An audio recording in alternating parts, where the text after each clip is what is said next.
shop employees are left literally picking up the pieces to this issue. Getting everyone on the same page with cannabis and understanding that we're a business. I have 3 children at home. I pay my bills with this job. It's not just a weekend thing. You know, we put a lot of time and energy and effort into this, and we are baselined at almost zero comparatively to any other business in Washington state.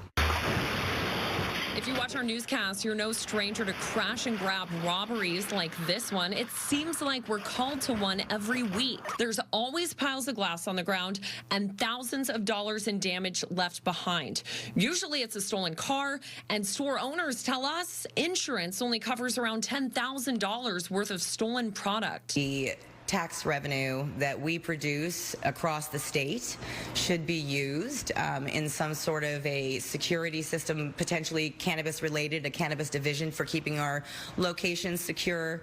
Every time we're robbed, it robs the state of their money as well. And this industry isn't going anywhere. We tried digging into the numbers here, and for something that happens so often, we were surprised to see there's not an official state agency tracking it. But Uncle Ike's Pot Shop in Seattle is. Their public tracking system shows around 140 instances of shops being smashed into with a stolen car or held at gunpoint last year. 16 robberies and smash and grabs so far this year, not to mention an attempted bombing and that kidnapping of a security guard at a production facility.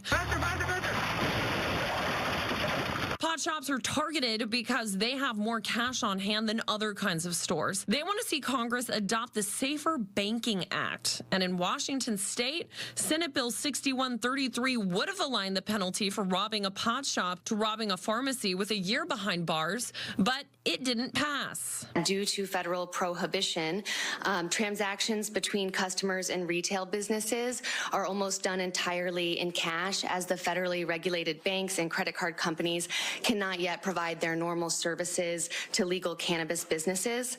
This means that there's more cash on premise than other types of retail businesses.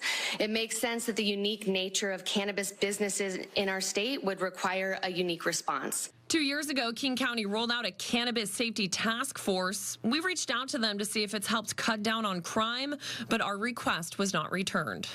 And we reached out to Senator Maria Cantwell's office to ask about the Safer Banking Act, which she recently signed on to. Progress on that bill hasn't been made since December. Meanwhile, more than 11,000 Washingtonians work for a cannabis-related business, and until something can change to make the industry more secure, their safety is in question.